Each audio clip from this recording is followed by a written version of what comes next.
உலகம் முழுவதும் உள்ள சன்லைஃப் தொலைக்காட்சி நேயர்கள் அனைவருக்கும் வணக்கம்.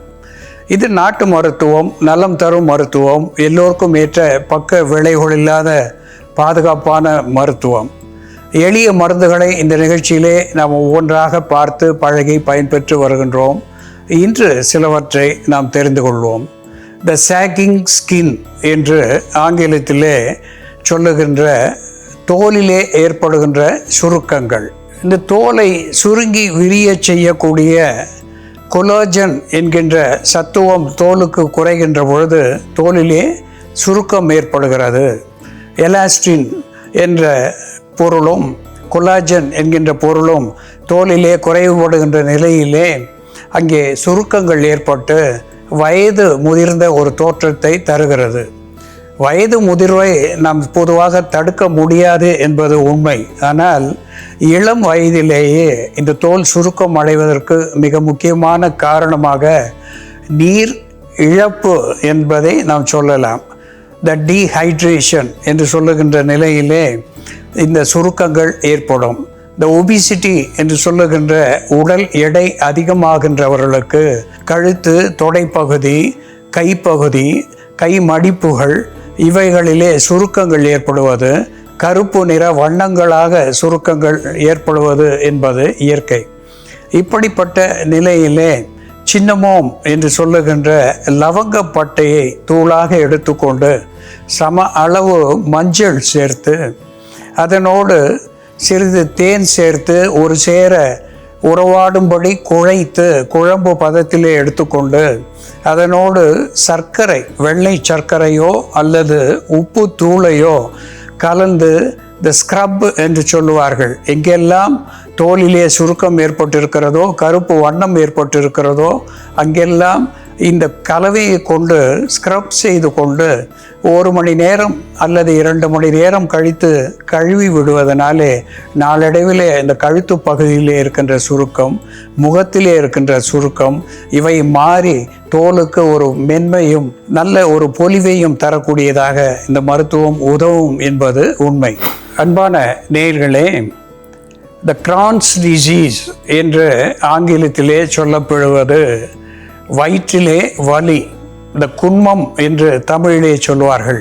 அடிக்கடி வயிற்றை வலிப்பது, மெலிதான காய்ச்சல் ஏற்படுவது, குமட்டல் ஏற்படுவது, இப்படிப்பட்ட நிலையை கிரான்ஸ் டிசீஸ் என்று ஆங்கிலத்தில் சொல்லுவது வழக்கம். இது சாதாரணமாக வயிற்று புண்ணை குறிப்பது தான். இது ஒரு விதமான ஒரு நோய் என்று டாக்டர் கிரான்ஸ் என்பவர் கண்டுபிடித்ததினாலே அவருடைய பெயராலே இந்த நோய் குறிப்பிடப்பெறுகிறது. இந்த கிரான்ஸ் டிசீஸ் என்று வருகின்ற பொழுது வயிற்றிலே இருக்கின்ற அமீபாஸ் என்று சொல்லுகின்ற கிருமிகள், பாக்டீரியாஸ் இவற்றையெல்லாம் நாம் வெளித்தள்ளக்கூடிய நிலைக்கு கண்டிப்பாக வருகின்றோம். அப்படிப்பட்ட நிலையிலே ஜிஞ்சிபர் அஃபிஷினேல் என்று சொல்லுகின்ற இஞ்சி ஒரு அற்புதமான உள்மருந்தாகி பயன் தருகிறது.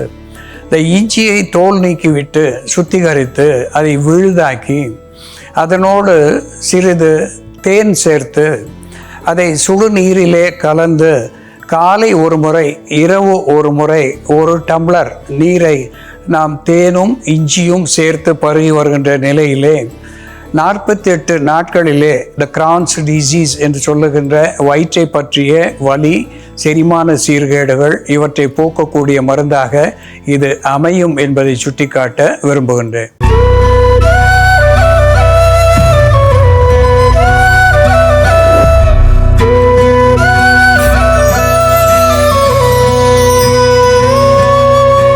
அன்பான நேயர்களே, தக்காளி வகையை சார்ந்த ஒரு சிறு செடி கூஸ்பெரி என்று, கிரவுண்ட் கூஸ்பெரி என்று ஆங்கிலத்திலே சொல்லப்பெறுகின்ற ஒன்று, தமிழிலே சொடக்கு தக்காளி என்று அதற்கு பெயர், பைசாலிஸ் பெருவியானா என்று தாவர பெயராலே சுட்டப்பெறுகின்ற ஒன்று.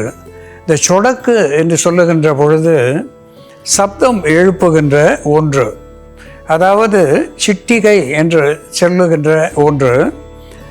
கைகளை நெட்டுரித்தல் என்று சொல்லுவார்கள், நெட்டை முறித்தல் என்று சொல்லுவார்கள். அப்படிப்பட்ட சத்தத்தை இது தரக்கூடிய ஒன்று. சிறு பிள்ளைகள் இதை நெற்றியிலேயோ கைகளிலேயோ தட்டி சப்தத்தை வரச் செய்வார்கள். அதனாலே இதற்கு சொடக்கு தக்காளி, சொடக்கு விடுகின்ற சப்தத்தை தருகின்ற தக்காளி என்று இதற்கு பெயரை கொடுத்திருக்கிறார்கள். இது பைசாலிஸ் மினிமா, பைசாலிஸ் பெருவியானா என்று இரு வித பெயராலே சுட்டப்பெறுகின்ற ஒன்று. இதுபோல இது சப்தத்தை எழுப்புவதற்காக சிறு பிள்ளைகள் விளையாட்டுக்காக பயன்படுத்துகின்ற ஒன்று என்பதனாலே சொடக்கு தக்காளி என்று பெயர் வந்தது. இது ஒரு ஆன்டி இன்ஃப்ளமேட்டரி அனால்ஜெசிக் என்கின்ற மருத்துவ குணத்தை பெற்று வலி எங்கு இருந்தாலும் இதை உள்ளுக்கு பயன்படுத்துவதாலேயும் மேலுக்கு புறமருந்தாக பூசி வைப்பதாலேயும் வலியை குறைக்கின்ற ஒன்றாக விளங்குகிறது. இது ஒரு ஆன்டி இன்ஃப்ளமேட்டரி அனால்ஜெசிக் என்கின்ற வகையிலே பயன் தந்து வலி வீக்கத்தை கரைக்கிறது. அது மட்டுமல்லாமல் ஒரு ஆன்டி ஆக்சிடென்ட் என்கின்ற மருத்துவ குணத்தை பெற்று இது கேன்சர் வாராது தடுக்கின்ற ஒன்றாக திகழ்கிறது. இதனுடைய இலைகளை நீரில் இட்டு கொதிக்க வைத்து தலைக்கு சிறிது நேரம் பூசி வைத்திருந்து ஒரு அரை மணி நேரம் கழித்து குளிப்பதனாலே தலையிலே இருக்கின்ற பொடுகு, பேன் இவற்றை போக்குகின்ற ஒன்றாக இது புறமருந்தாக விளங்குகிறது. இந்த தக்காளியை, பழுத்த தக்காளியை சிறு வயதிலே உண்பது வழக்கம். இப்பொழுது மிக அரிதாக இது காணப்பெறுவதனாலே நாம் அதை அறிந்தோம் இல்லை. இந்த நிகழ்ச்சியிலே சொடக்கு தக்காளி எப்படி மருந்தாகி பயன் தருகிறது என்று செயல்முறையிலே பார்ப்போம், வாருங்கள். நேயர்களே, நாம இன்னைக்கு சொடக்கு தக்காளி இலைகளை பயன்படுத்தி ஆறாத புண்களை ஆற்றி அவற்றை கேன்சராக மாறாமல் தடுக்கக்கூடிய ஒரு மருந்து, இரத்தத்தில் உள்ள அதிகப்படியான சர்க்கரையின் அளவை குறைக்கக்கூடிய மருந்து, காய்ச்சலை தணிக்கக்கூடிய ஒரு மருந்து எப்படி தயார் பண்றதுன்னு பார்க்கலாம். இதற்கு தேவையான பொருட்கள்: சொடக்கு தக்காளி சமூலம், திரிபலா சூரணம், கருஞ்சீரகம். ஒரு பாத்திரத்தில் கொஞ்சம் நீர் விட்டுக்கலாம். அரை தேக்கரண்டி அளவு திரிபலா சூர்ணம் சேர்த்துக்கலாம். கடுக்காய், நெல்லிக்காய், தாண்டிக்காய் இவ் மூன்றும் சம அளவு எடுத்து நம்ம இங்கே பொடி பண்ணி வச்சுருக்கோம். திரிபலா சூர்ணம் நமக்கு நாட்டு மருந்து கடையிலேயே கிடைக்கும். திரிபலா சூர்ணத்தோடு நம்ம 2 சிட்டிகை அளவு கருஞ்சீரகம் சேர்த்துக்கலாம். கருஞ்சீரகம் மிக அதிக அளவில் சேர்க்கும்பொழுது அதிகப்படியான உஷ்ணத்தை ஏற்படுத்தும். அதனால் அளவாக யூஸ் பண்ணணும். 2லிருந்து 3 சிட்டிகை சேர்த்துக்கலாம். அதோடு நம்ம சொடக்கு தக்காளி செடியோட இலைகள், இலசான செடியாக இருந்தால் அதோட தண்டெல்லாம் கூட நம்ம யூஸ் பண்ணலாம். இந்த சொடக்கு தக்காளியோட இந்த விதைகளை நம்ம உடைச்சி பார்த்தோம்னா உள்ள தக்காளி போன்ற இந்த விதைகள் இருக்கும். இது விதைகள் மூலமாக பரவக்கூடிய ஒரு செடி. ஒரு செடி இருந்தாலே நிறைய விதைகள் விழுந்து நிறைய செடி வந்துடும் நமக்கு. இது கீரையாக பயன்படுத்த முடியாது. இந்த இலைகள் அதிக கசப்பு இருக்கிறதுனால நம்ம இது சமையலுக்கு பயன்படுத்த முடியாது, மருந்தாக தான் பயன்படுத்தணும். இந்த இலைகள் ஒரு ப்ராட் ஸ்பெக்ட்ரம் ஆன்டிபயோட்டிக்காகவும் செயல்படுறதுனால புண்களில் ஏற்படக்கூடிய தொற்றை கட்டுப்படுத்தக்கூடிய மருந்தாக இருக்கும்.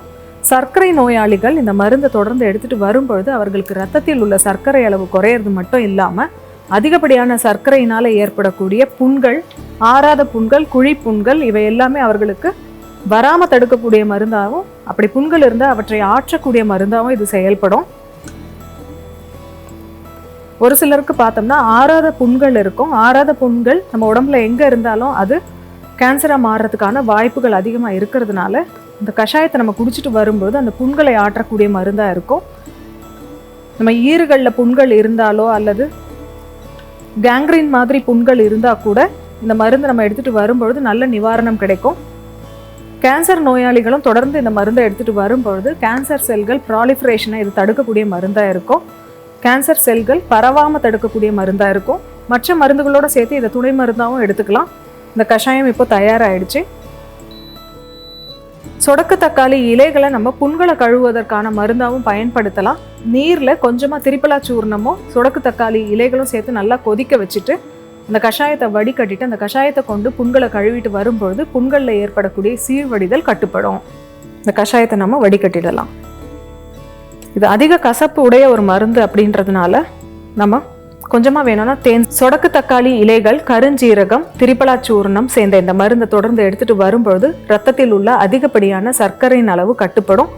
சர்க்கரை நோயாளிகளுக்கு ஏற்படக்கூடிய புண்கள் சீக்கிரம் மாறும். அதே போல் புற்றுநோய்க்கான ஒரு தடுப்பு மருந்தாகவும் புற்றுநோய் பரவாமல் தடுக்கக்கூடிய ஒரு மருந்தாகவும் இது செயல்படும். அன்பான நேயர்களே, சொடக்கு தக்காளி மழைக்காலங்களிலே தோட்டத்திலே தானாக வரக்கூடிய ஒரு செடியாக விளங்குகிறது. அது கிரவுண்ட் பெரி என்று ஆங்கிலத்திலே சொல்லப்பெறுகின்ற ஒன்று. அது உள்ளுக்கு சாப்பிடுவதனாலே பழுத்த பழங்கள் தக்காளியைப் போலவே சுவையுடையதாக, புளிப்பு, இனிப்பு, இளம் கசப்பு இவற்றை சேர்ந்ததாக அது விளங்கும். இதனுடைய இலைகளை தீநீராக நாம் பருகுகின்ற நேரத்திலே இது உடல் வலி, கை கால்களிலே ஏற்படுகின்ற வலி, மூட்டுகளிலே ஏற்படுகின்ற வலி இவற்றையெல்லாம் போக்குகின்ற ஒரு ஆன்டி இன்ஃப்ளமேட்டரி அனால்ஜெசிக் என்கின்ற மருத்துவ குணத்தை பெற்றிருக்கிறது. செரிமான சீர்கேடுகளை போக்குகின்ற வகையிலே கிருமிகளை போக்கி வயிற்று கோளாறுகளை வேறிருக்கக்கூடியதாக, வயிற்றிலே ஏற்படுகின்ற குன்மம் என்கின்ற அல்சர் என்கின்ற புண்ணை ஆற்றக்கூடிய ஒரு உள்மருந்தாக இது விளங்குகிறது. இந்த சொடக்கு தக்காளியோடு கருஞ்சீரகம் சேர்த்து, திரிபலா சேர்த்து இங்கே ஒரு பானமாக நாம் வைத்திருக்கின்றோம்.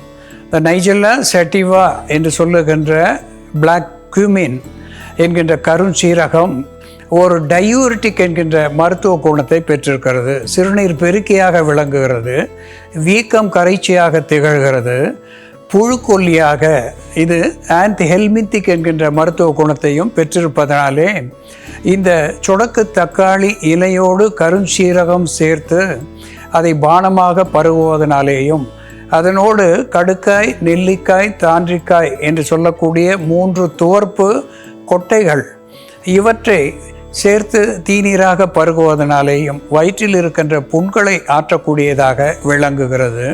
இந்த நீரை கொண்டு வாய் கொப்பளிப்பதனாலே நாக்கு, அச்சரம் இவற்றை போக்கக்கூடியதாக திகழ்கிறது. ஈறுகளிலே ஏற்படுகின்ற பாக்டீரியாஸ் என்கின்ற நுண்கிருமிகளினாலே வளருகின்ற நோய்கள், வீக்கங்கள், பல் ஆட்டம் இவற்றை போக்கக்கூடியதாக திகழ்கிறது. அந்தி சந்தி என்று ஒரு மண்டலம் 48 நாட்கள் இந்த தீநீரை பருகுவதனாலே புற்று வாராத வண்ணம் தடுக்கக்கூடிய ஒன்றாகவும், புற்றுநோய் சிகிச்சை எடுத்துக்கொண்டவர்கள் இதை பருகுவதனாலே மேற்கொண்டு பரவாத நிலையையும் தரக்கூடிய ஒன்றாக இந்த சொடக்கு தக்காளி தீநீர் விளங்கும் என்பது உண்மை. அன்பான நேயர்களே, சாதாரணமாக புதராக நாம் பார்க்கின்ற சொடக்கு தக்காளியிலே எவ்வளவு அருமையான மருத்துவ குணங்கள் இருக்கின்றது என்று நாம் தெரிந்து கொண்டோம். இதுபோல வேறு ஒரு மருத்துவ குறிப்போடு நாம் மீண்டும் சந்திப்போம். நன்றி, வணக்கம்.